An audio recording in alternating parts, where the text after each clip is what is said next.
नाशिकमध्ये गुन्हेगारी विरोधात पोलिसांचे मोठे यश। नुकताच कारागृहातून जामिनावर बाहेर आलेल्या कुख्यात गुंडाला पोलिसांनी कट्ट्यासह अटक केली आहे। इगतपुरी परिसरात दहशत माजविण्याच्या तयारीत असलेल्या या सराईत गुन्हेगारावर 1-2 नव्हे तर तब्बल 9 गंभीर गुन्ह्यांची नोंद आहे।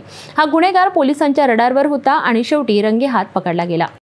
नाशिक ग्रामीण पोलिसांच्या स्थानिक गुन्हे शाखेला मोठे यश मिळाले आहे।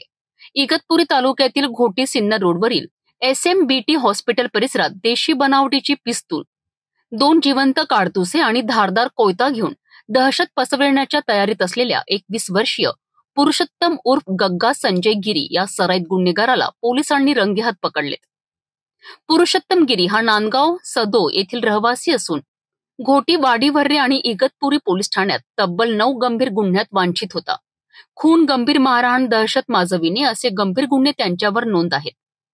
विशेष म्हणजे हा गुंड नुकताच नाशिक मध्यवर्ती कारागृहातून जामिनावर बाहेर पडला होता।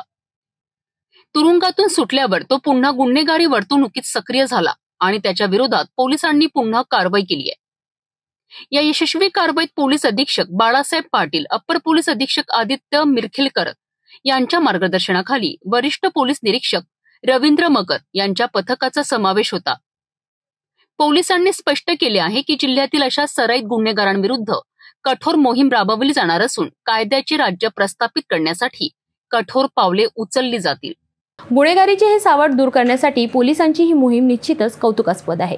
परंतु वारंवार जामिनावर सुटून पुन्हा गुन्हेगारीकडे वळणाऱ्या गुन्हेगारांविरोधात अधिक कठोर कायदेशीर उपायांची गरज आहे। जिल्ह्यात शांतता आणि सुरक्षितता प्रस्थापित करण्यासाठी ही कारवाई निश्चितच मोठा संदेश देणारी ठरत आहे।